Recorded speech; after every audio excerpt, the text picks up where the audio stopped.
políticas ambientales que están dispuestas para la consecución de la protección, de la conservación, de la recuperación de los recursos naturales en Colombia. A fin de garantizar la sostenibilidad ambiental y la calidad de vida de sus habitantes y los que integran un conjunto de principios, criterios y orientaciones generales formulados para la protección y el mejoramiento de las condiciones ambientales.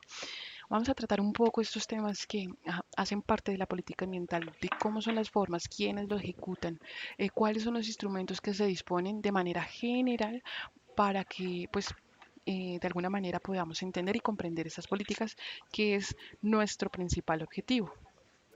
Voy a hablar de determinadas palabras claves que les pueden interesar. Entonces, vamos a empezar con los recursos naturales renovables, las políticas ambientales, la protección y la conservación y la recuperación.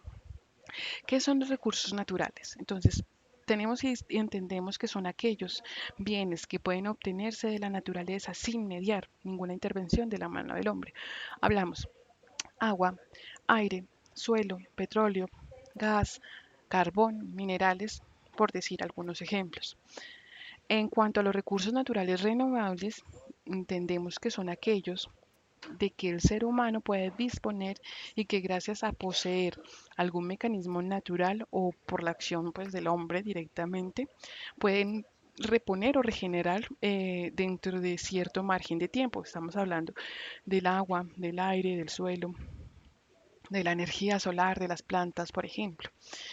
Cuando nosotros hablamos de políticas, estamos hablando que son criterios generales de ejecución que complementan el logro de los objetivos y facilitan la implementación de estrategias. Cuando hablamos de políticas, estamos hablando de eso. Ahora, las políticas ambientales son estrategias implementadas para materializar la protección, ¿no? Para que se haga realmente esa protección, para controlar los recursos naturales y lograr ese equilibrio esperado entre el orden social, el orden económico y el ambiental, y así lograr el que denominamos logro de sostenibilidad. Vamos a empezar con los fundamentos constitucionales de nuestra protección o política ambiental.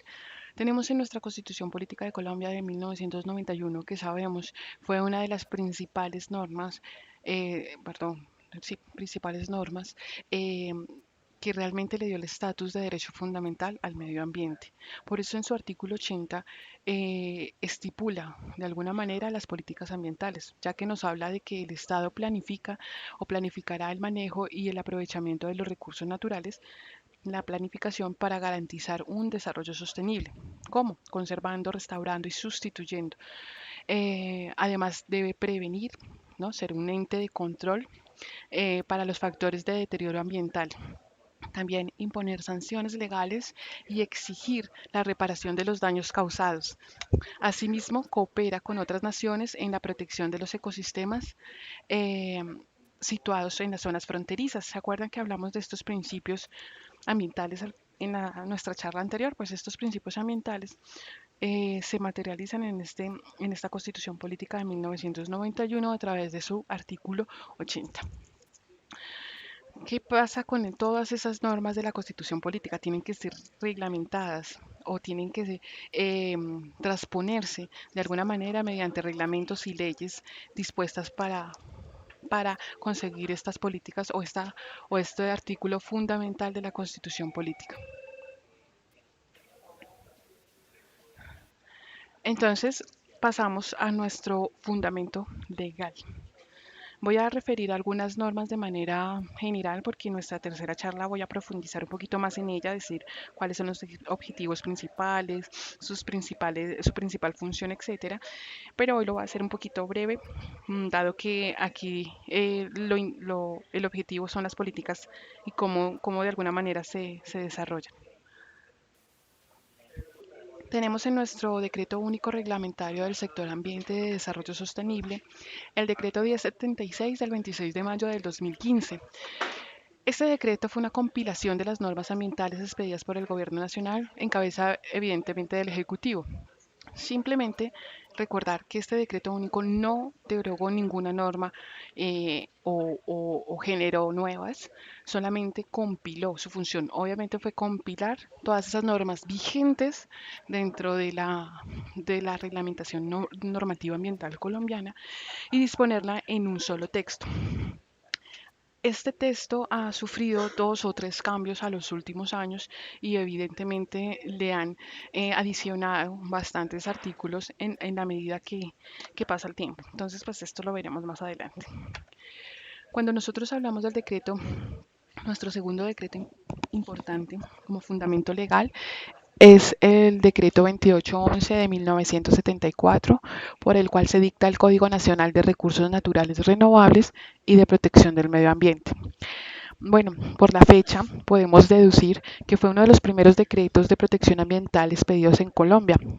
Hablamos de em, unas conferencias internacionales de protección del medio ambiente. Hablamos que una de las primeras fue sobre 1970, 1972 y esta fue una de los primeros compromisos en Colombia para proteger el medio ambiente.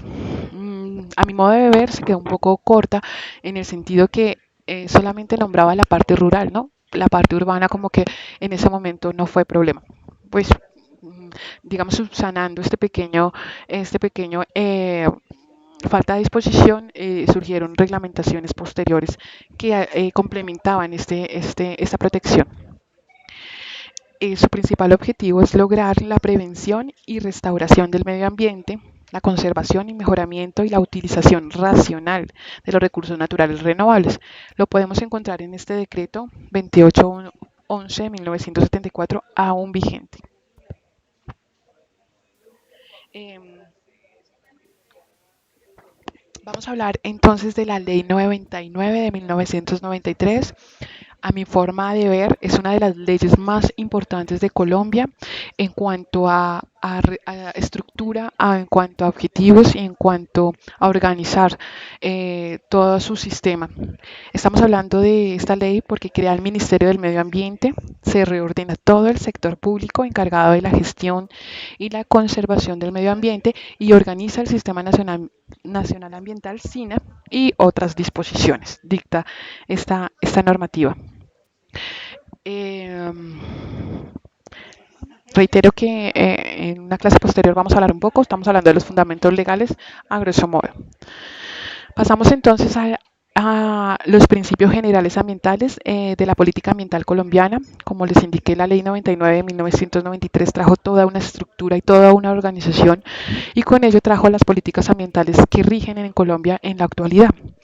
Hay varias, las resumí en estas cuatro que me parecen una de las más importantes, por cuanto declaró las zonas de páramos, subpáramos, nacimientos de agua, las zonas de recarga de acuíferos como objeto de protección ambiental, evidentemente protegiendo este recurso natural renovable que es el agua. Como fundamental, como un principio fundamental de protección.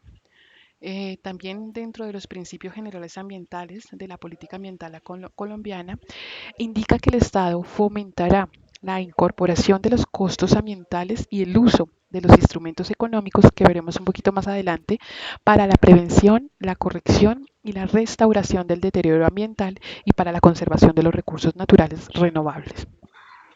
Declara, igual que la acción de la protección y recuperación ambiental del país, es una tarea conjunta y coordinada entre el Estado y la comunidad, todas las organizaciones no gubernamentales y el sector privado.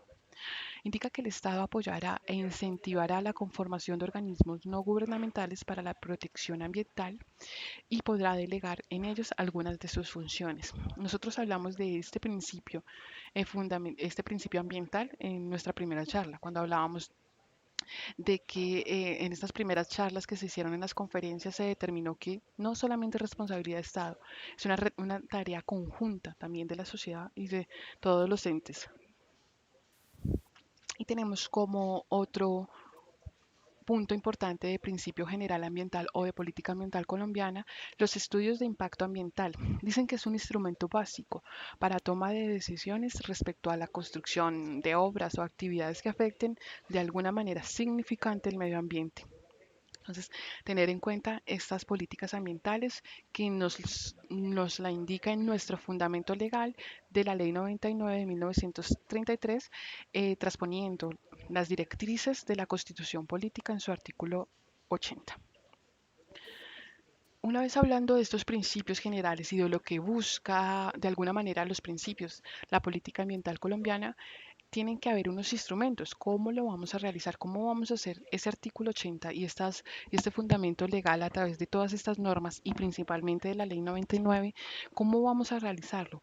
Pues miren, nos indican que existen instrumentos de política ambiental en Colombia para ser efectivo. Estamos hablando de cuatro importantes que son instrumentos de regulación directa, instrumentos administrativos de planificación, los instrumentos económicos y los instrumentos de educación, investigación científica y asistencia técnica, que para mí es uno de los más importantes. Bueno, vamos a hablar de un poco de esta instrumentación de regulación directa que vimos un poco en la clase pasada. Esta está basada en la promulgación de normas y en límites de coerción y sanción que trata de alguna forma hacer cumplir la ley. Eh, en esta instrumentación de regulación directa tenemos una variedad o una cantidad de normas, hablando de los pasados, el decreto, la ley 99, pero hay otros como la norma de vertimiento, que es una resolución del 631 del 2015, restricciones sobre el uso de la tierra, por ejemplo, estamos hablando de licencias ambientales, hablamos del decreto 2041 del 2014, restricciones sobre el manejo de residuos sólidos y peligrosos o el proceso sancionatorio ambiental.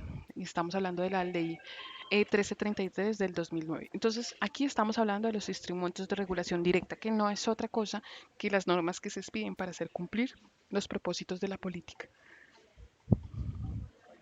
Vamos a hablar entonces cuáles son esos instrumentos administrativos y de planificaciones que siempre nos indica. Bueno, los que acabamos, eh, perdón, un segundito. Esos instrumentos de planificación o de administración hacen parte del proceso continuo de toma de decisiones, definición de estrategias de ordenamiento y planificación territorial en forma de recursos naturales. Entonces, estos instrumentos de planificación o administración de la política ambiental Colombia es lo que escuchamos por noticias, lo que leemos, lo que de alguna manera estamos involucrados por nuestro trabajo, por ejemplo, en los planes de desarrollo. Sabemos que son la base para atender las necesidades insatisfechas de la población y para mejorar la calidad de vida de todos los ciudadanos. Los PONCAS, que son el Plan de Manejo de Ordenamiento de Cuencas, el Plan de Ordenamiento Territorial, que es el POTS, y en los planes de vida o estrategias de conservación regionales. Cada uno de ellos gastaríamos 2 o 3 días para la explicación. Entonces les sugiero que miren el material complementario que está en sus aulas. Eh, Estos son los instrumentos de planificación. Ahora, los instrumentos económicos. En Colombia se han considerado los instrumentos económicos como una herramienta fundamental de estrategia para la gestión ambiental, pues con ello se pueden resolver gran parte de los problemas ambientales más significativos. Esto nos dice nuestro autor Rodríguez Becerra. Se pueden resumir esos instrumentos económicos en tres, que son las tasas, incentivos y creaciones del mercado. En tasas tenemos los impuestos, cargos, tarifas por el uso de los recursos. Los incentivos tenemos los subsidios, el depósito de reembolsos para su protección y aprovechamiento y la creación de mercados. Bueno, vamos a hablar un poquito de estos primeros que son las tasas. Tenemos varias tasas, impuestos o cargos, tarifas por el uso de los recursos. Tenemos las tasas retributivas, las compensatorias. Bueno, las retributivas se cobra por la utilización directa o indirecta de la atmósfera, del agua o del suelo para introducir o arrojar, por ejemplo, emisiones, vertimientos o descargas que son el resultado de las actividades antrópicas o del hombre o a su servicio. Entonces, estas son las tasas retributivas. Tenemos las tasas compensatorias. Estas se utilizan para garantizar los gastos de mantenimiento de la renovabilidad de los recursos naturales y pretenden racionalizar el uso de los recursos naturales. Estas son las compensatorias. Bueno, aquí estoy hablando de alguna manera muy superficial de cada una de ellas. Tenemos también las tasas por utilización de agua, que se cobran por los diferentes usos del agua para el pago pues, de los gastos de su protección y renovación de este recurso. Tenemos las tasas de aprovechamiento forestal. Bueno, se cobra a quienes tengan este permiso, evidentemente, de aprovechamiento y de que esté vigente. Es un desincentivo a la deforestación y cada corporación tiene la libertad de operarlas de diferente manera siempre y cuando se conserven los componentes de la tasa. Estos son unos ejemplos de instrumentos económicos que hablamos que se representan en las tasas y los impuestos. También nos indica algunos incentivos. Para este aspecto, la ley más importante es la ley 1715 del 2013, por nombrarles algunos. Por ejemplo, el descuento del 20% a la renta líquida a inversiones en control y mejoramiento ambiental. Ese es un porcentaje bastante significativo. También la exclusión del IVA a elementos, equipos o maquinarias destinados a sistemas de control de mejoramiento ambiental. Está la exclusión de IVA para equipos importados con este propósito, el pago del solo el 5% del IVA para vehículos eléctricos, bueno, y alivios o beneficios tributarios para proyectos de ecoturismo y las inversiones en generación de energías de fuentes renovables no convencionales renovables. Esta ley dispone unos incentivos o unos alivios tributarios importantes para aquellos que de alguna manera ejecuten proyectos con estos dos objetivos. Entonces, dentro de los instrumentos económicos, eh, Dentro de los instrumentos económicos e incentivos, tenemos esta ley que nos ayuda a representar claramente los instrumentos económicos ambientales. Mm, Vamos a pasar a hablar acerca de los instrumentos de educación e investigación ambiental. La educación ambiental, vale decir, es un instrumento de política fundamental, como se los dije desde el principio, para las metas de protección ambiental. Es un escenario de desarrollo sostenible total e íntegro. Pues yo creo que la falta de información y el acceso a la misma información genera ese principal, la generación de ese principal problema que enfrenta los recursos naturales y el medio ambiente en general. Esta, ese- digamos que si no tenemos una educación, si no tenemos el conocimiento, hace que todos los esfuerzos anteriores se vean disipados o disminuidos de alguna manera. Porque si no tenemos ese conocimiento y no tenemos ese interés por investigar, desafortunadamente va a llegar un momento en que todos los instrumentos nombrados anteriormente simplemente sea una labor como titánica para poder conservar y conseguir esta política ambiental. ¿Cómo podemos hacer de este instrumento de educación e investigación ambiental realidad? Hay diferentes factores. El primero puede ser la toma de conciencia, que ayuda a las personas a adquirir una mayor sensibilidad y conciencia del ambiente en general y sus problemas. Lo que hablábamos del conocimiento, que ayuda a las personas a identificar y adquirir la comprensión básica del ambiente, de sus problemas, y de la función en sí. O sea, es el conocimiento del medio ambiente, obviamente. La actitud ayuda a adquirir valores sociales y profundo interés por el medio ambiente. La aptitud ayuda a adquirir estas actitudes necesarias para resolver los problemas ambientales, una capacidad de evaluación, que podamos ayudar a las personas y a los grupos sociales a evaluar todas las medidas y los programas de educación ambiental en función de estos factores ecológicos, políticos, sociales y educativos. Estamos hablando de la participación y de la investigación. Más adelante vamos a hablar un poquito de estos temas.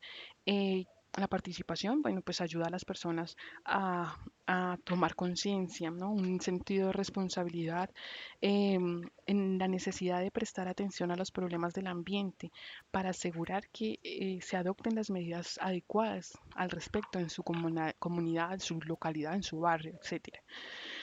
Y los de investigación y evaluación que son necesarios para aprender cómo identificar y evaluar y resolver los problemas ambientales. Déjeme ver un momento por acá. La participación ciudadana es un derecho y un deber según la Constitución política. Esto es, esto en cuanto a la Constitución nos indica, ustedes como colombianos tienen ese derecho y ese deber de participar en todos los aspectos que representen un interés para ustedes.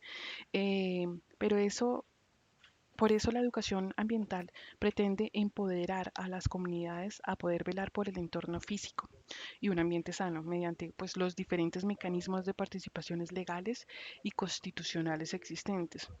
Em, para un proceso de participación óptimo, digamos que las comunidades deben apoderarse de aquellos proyectos que puedan beneficiarlos, buscar inclusión dentro de los planes de desarrollo locales como regionales. Mm, Dentro de los mecanismos de participación ciudadana, nosotros disponemos, bueno, ahorita les digo una división importante, pero los más representativos es la consulta previa con pueblos indígenas y de comunidades negras, las audiencias públicas ambientales, la intervención de los procedimientos ambientales, la participación de los procesos de planificación ambiental, como les indicaba, y los derechos de petición. Bueno, pueden encontrar como el objetivo principal de estos mecanismos de participación en su material del aula. Bueno, como les decía, los instrumentos de participación ciudadana desde el punto de vista ambiental, hablamos aquí desde el punto de vista ambiental, podemos dividirlos a su vez entre participación judicial, administrativa y política. Como lo pueden ver en este cuadro de representación de fuente de nuestro autor Monroy, podemos ver instrumentos de participación ciudadana judicial, por ejemplo, la acción de tutela, la acción de cumplimiento, las acciones populares y de grupo, la acción penal, la acción civil en el proceso penal y la responsabilidad civil. Cuando hablamos entonces de instrumentos de participación ciudadana desde el punto de vista ambiental administrativo, hablamos de la acción administrativa de nulidad, audiencias públicas, derechos de peticiones, consultas a las comunidades indígenas y negras que nombré hace un momento. Cuando hablamos de instrumentos de participación ciudadana desde el punto ambiental, político, podemos hablar de consultas populares, cabildos abiertos e iniciativas legislativas. Como ven, son todos los mecanismos de participación que la Constitución nos brinda, simplemente que enfocado a un punto de vista ambiental. Dentro de estos instrumentos nosotros podemos hacer participación activa frente a la protección del medio ambiente a través de estos mecanismos o de estos instrumentos de participación ciudadana. Hablábamos un poco acá sobre la investigación científica ambiental. Este se le asigna a su vez en Colombia a 5 institutos especializados. Hablamos del IDEAN, que es el encargado de investigaciones en hidrología y meteorología en los estudios ambientales. Tenemos el INVEMAR, que es el especializado en investigaciones marítimas y costeras. Tenemos el Instituto Humboldt, que es el orientado a las investigaciones de recursos biológicos. Tenemos el Instituto Sinchi, que es el encargado de investigaciones científicas amazónicas y instituciones de investigaciones del Pacífico. Para efectos o de cara a la investigación, Colombia dispone de estos 5 institutos especializados de investigación, ¿no? Que es importante tener claro. O de investigar mejor de diferentes recursos en aguas, en mares, en el aire, etcétera, que se puedan de alguna manera mmm, compartir también estas experiencias o estas investigaciones que surgen a través de estos institutos. Bueno, como nosotros hablamos ya de los diferentes mecanismos de instrumentos de educación, instrumentos económicos, instrumentos de regulación directa, eh, ¿cómo los ejecutamos? ¿Cómo hacemos que esas ejecuciones de políticas ambientales dispongan de una real vigilancia y ejecución? Para ello, están las 33 corporaciones autónomas regionales más conocidas como las CAR. Aquí en la diapositiva, pues no me alcanzó todo el mapa, pero pueden ver a su parte derecha todas las corporaciones autónomas regionales del país. Eh, que tienen la responsabilidad clave de la aplicación de las políticas del medio ambiente a nivel subnacional.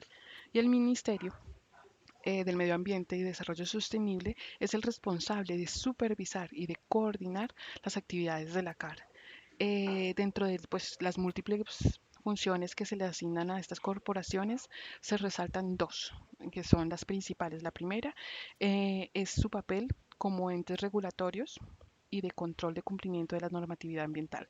Son entes regulatorios y de control del cumplimiento de las normas ambientales. Entonces, estas 33 CAR tienen responsabilidades claves en la aplicación de las políticas del medio ambiente a nivel pues, subnacional. Y como se indicó, sus principales funciones no son las únicas, ejercer como entes de control para el cumplimiento de la normatividad ambiental, que en última son las políticas ambientales. Entonces, podemos ver que toda esta ejecución son encargadas estas, estas corporaciones autónomas regionales. Finalmente, ¿cuáles son los objetivos en sí de la política ambiental? Entonces, primero es prevenir la contaminación del aire, del agua y del suelo y la disminución de los recursos